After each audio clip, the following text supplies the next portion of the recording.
여러분 사사시대의 통치체제는요, 하나님이 친히 왕이 되셔서 다스리시는 신정체제예요.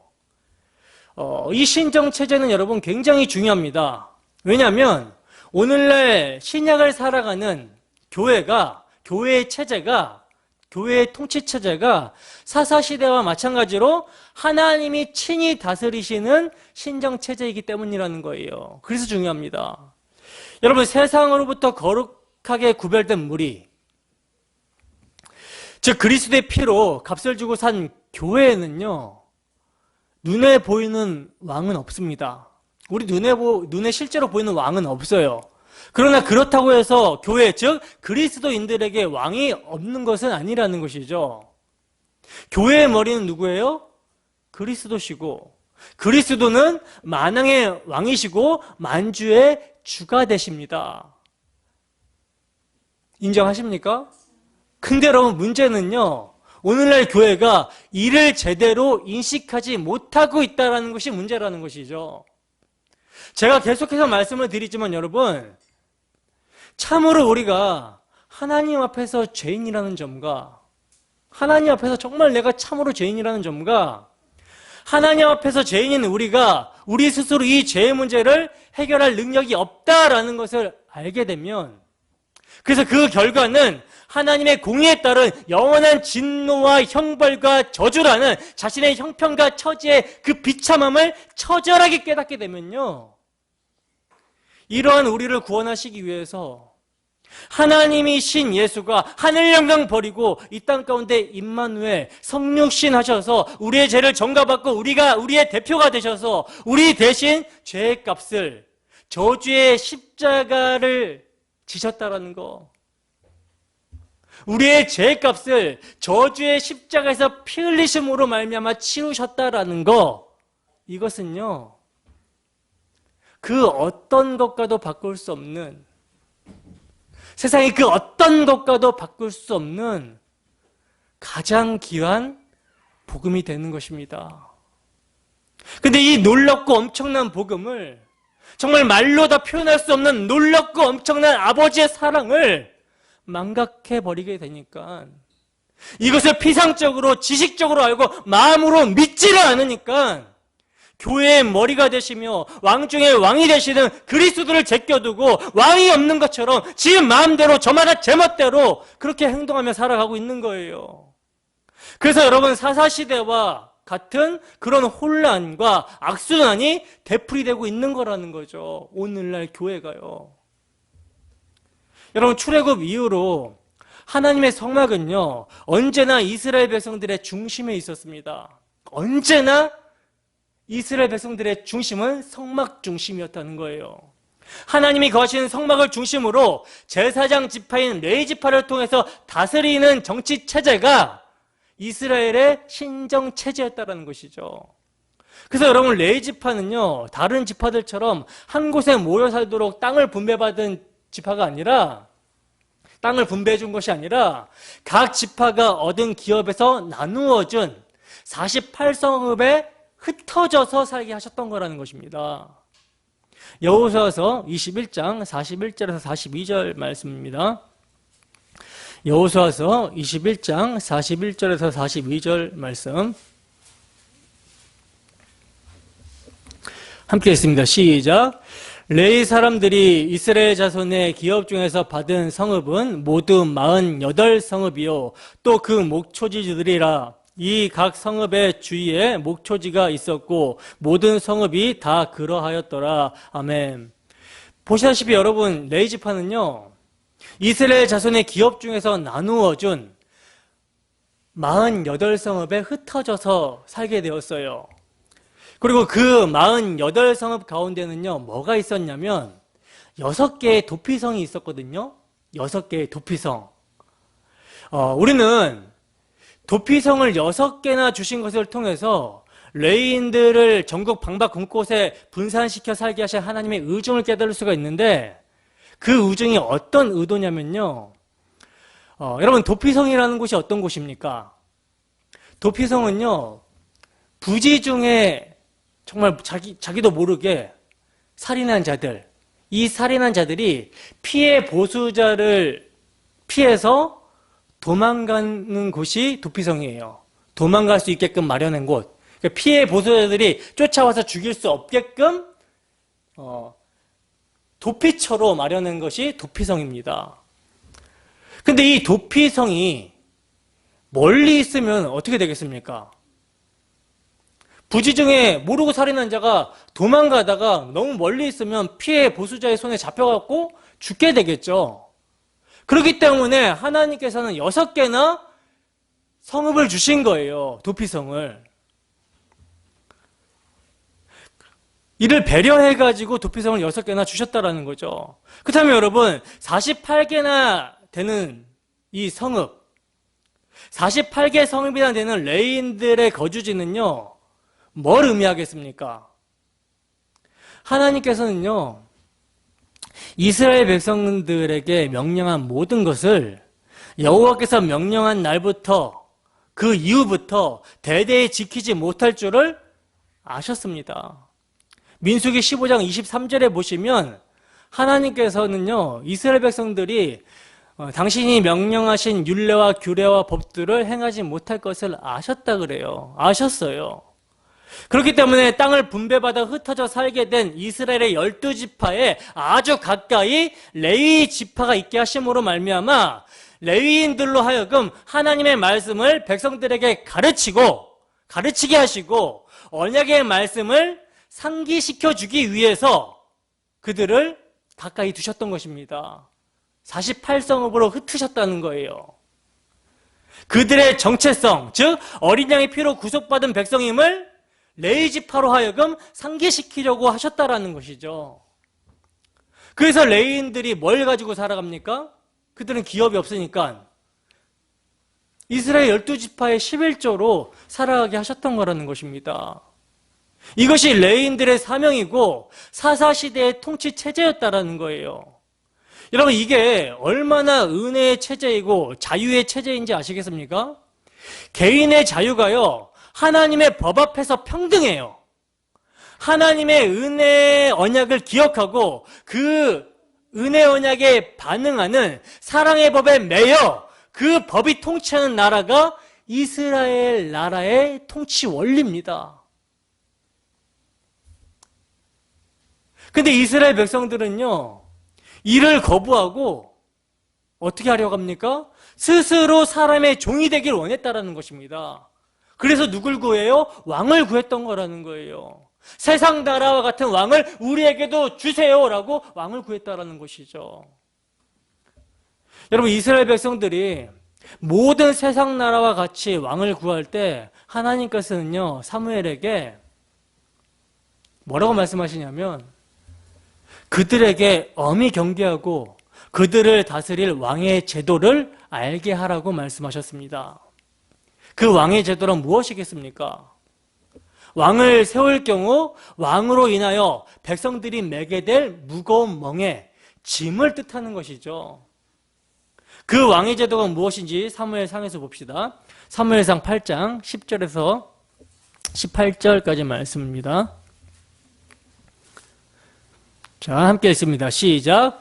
사무엘이 왕을 요구하는 백성에게 여호와의 모든 말씀을 말하여 이르되 너희를 다스릴 왕의 제도는 이러하니라. 그가 너희 아들들을 데려다가 그의 병거와 말을 어거하게 하리니 그들이 그 병거 앞에서 달릴 것이며 그가 또 너희의 아들들을 천부장과 50부장을 삼을 것이며 자기 밭을 갈게 하고 자기 추수를 하게 할 것이며 자기 무기와 병거의 장비도 만들게 할 것이며 그가 또 너희의 딸들을 데려다가 향료 만드는 자와 요리하는 자와 떡 굽는 자로 삼을 것이며 그가 또 너희의 밭과 포도원과 감람원에서 제일 좋은 것을 가져다가 자기의 신하들에게 줄 것이며 그가 또 너희의 곡식과 포도원 소산의 11조를 거두어 자기의 관리와 신하에게 줄 것이며 그가 또 너희의 노비와 가장 아름다운 소년과 나귀들을 끌어다가 자기 일을 시킬 것이며 너희의 양떼의 10분의 1을 거두어 가리니 너희가 그의 종이 될 것이라. 그 날에 너희는 너희가 택한 왕으로 말미암아 부르짖되 그날에 여호와께서 너희에게 응답하지 아니하시리라 하니. 아멘. 여러분 보세요. 지금 하나님께서 사무엘을 통해서 왕의 제도를 지금 말씀하시는데 지금 읽은 말씀에 보시면 데려다가 거두어 라는 말이 계속 등장하고 있습니다. 즉 취하여 간다라는 말이 6번이나 나오고 있다는 거예요. 그러니까 결국은 뭡니까? 17절의 말씀처럼 종이 된다라는 것이죠. 왕을 세우게 되면 너희가 종이 될 것이다 라고 하는 거예요. 그러나 반면에 여러분 하나님이 친히 다스리시는 신정제도는요, 주시고 또 주시옵니다. 심지어 아들까지 내어주시는, 즉 베푸시는 은혜의 제도라는 거예요. 그래서 하나님이 친히 다스리신 신정체제, 이 신정체제는요 가장 완벽하고 고도의 정치체계라고 할 수 있는 거예요. 가장 완벽한 고도의 정치체제. 그러나 왕을 세우게 되면 어떻게 됩니까? 베푸는 것이 아니라 착취하게 된다는 거죠. 그러므로 여러분 하나님께서는요 모세를 통하여 이미 경계에서 말씀을 하셨던 거예요. 그리고 이미 왕이 착취하지 못하게끔 왕의 제도를 이미 율례와 율법으로 말씀하셨던 것입니다. 신명기 17장 14절에서 20절 말씀입니다. 신명기 17장 14절에서 20절까지 말씀 함께 읽습니다. 시작. 내가 내 하나님 여호와께서 내게 주시는 땅에 이르러 그 땅을 차지하고 거주할 때 만일 우리도 우리 주위의 모든 민족들 같이 우리 위에 왕을 세워야겠다는 생각이 나거든 반드시 내 하나님 여호와께서 택하신 자를 내 위에 왕으로 세울 것이며 내 위에 왕을 세우려면 내 형제 중에서 한 사람을 할 것이요 내 형제 아닌 타국인을 내 위에 세우지 말 것이며 그는 병마를 많이 두지 말 것이요 병마를 많이 얻으려고 그 백성을 애굽으로 돌아가게 하지 말 것이니 이는 여호와께서 너희에게 이르시기를 너희가 이후에는 그 길로 다시 돌아가지 말 것이라 하셨음이며 그에게 아내를 많이 두어 그의 마음이 미혹되게 하지 말 것이며 자기를 위하여 은금을 많이 쌓지 말 것이니라. 그가 왕위에 오르거든 이 율법서의 등사본을 레위 사람 제사장 앞에서 책에 기록하여 평생에 자기 옆에 두고 읽어 그의 하나님 여호와 경외하기를 배우며 이 율법의 모든 말과 이 규례를 지켜 행할 것이라. 그리하면 그의 마음이 그의 형제 위에 교만하지 아니하고 이 명령에서 떠나 좌로나 우로나 치우치지 아니하리니 이스라엘 중에서 그와 그의 자손이 왕위에 있는 날이 장구하리라. 아멘. 여러분 여기서 중요한 말씀이 뭡니까? 왕위에 오르거든 이 율법서의 등사본을 레위 사람 제사장 앞에서 책에 기록하여 평생에 자기 옆에 두고 읽으라는 것입니다. 그래서 뭘 배우라는 거예요? 너의 하나님 여호와 경외하기를 배우라는 거예요. 이 율법의 모든 말과 이 규례를 지켜 행하면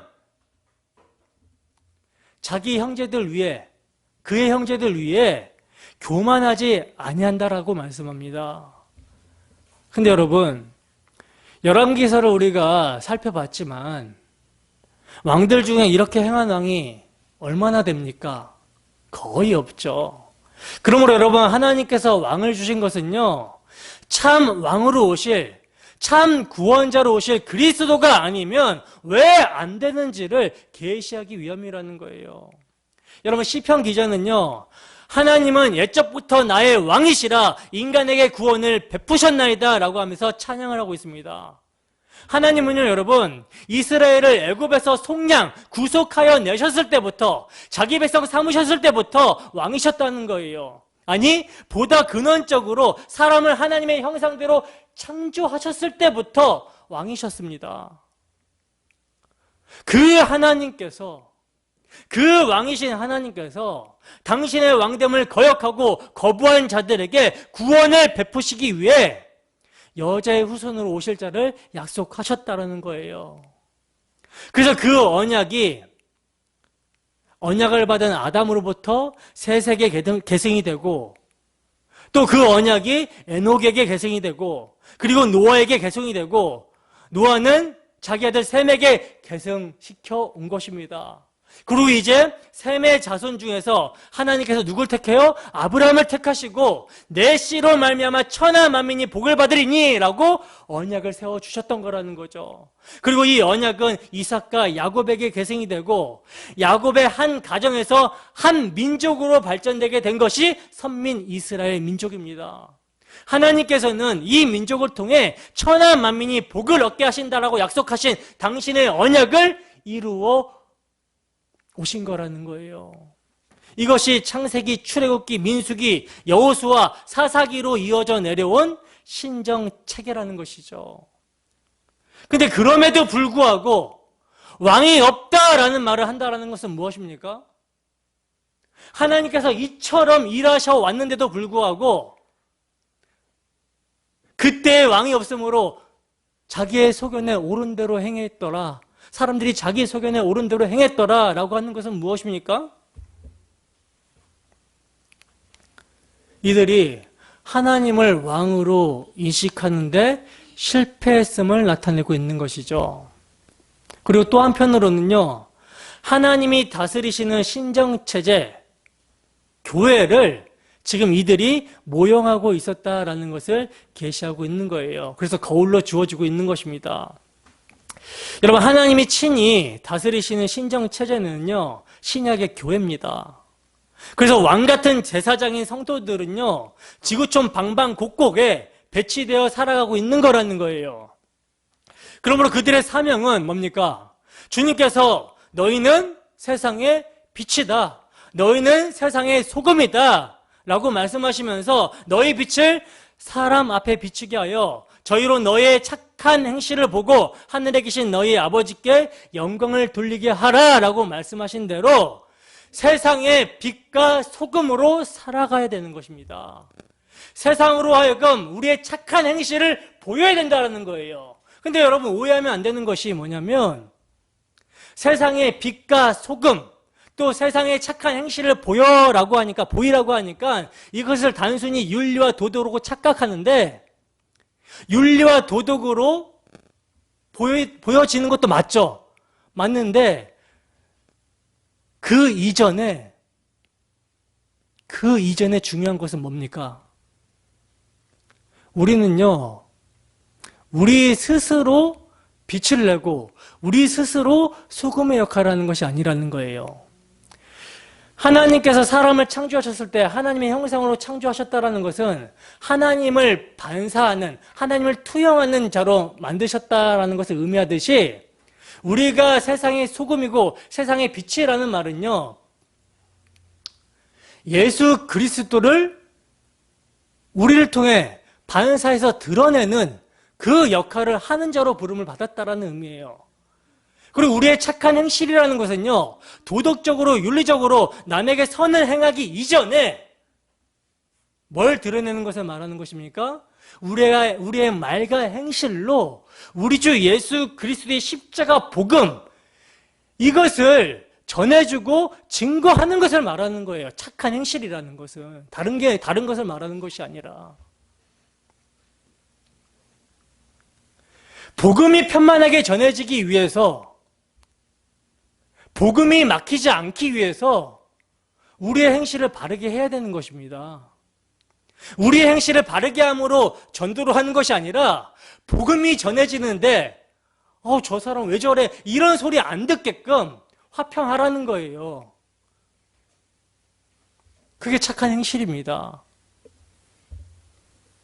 예수 그리스도를 가리키는 손가락으로 살라는 것이죠. 그분을 반사하여 드러내는 삶을 살아가라는 것이죠. 왜? 구속받았기 때문에, 그리스도의 피로 건짐을 받았기 때문에, 택하신 백성이고 그의 소유된 백성이기 때문에. 그렇다면 사사시대에는 이러한 체제가 제 기능을 발휘하고 있었는가? 발휘하고 있었습니까? 아니죠. 그러면 또 그것을 거울로 우리에게 질문해 봅시다. 오늘날 신정체제의 실체인 교회는 그 기능을 제대로 발휘하고 있습니까? 사명을 감당하고 있나요? 예수 그리스도의 십자가의 증인으로 살아가고 있습니까? 그러므로 여러분, 사사기는요, 어제나 오늘이나 영원토록 동일하신 그리스도를 증언하는 말씀으로서 오늘날 우리에게 적실성이 있는 말씀이라는 거예요.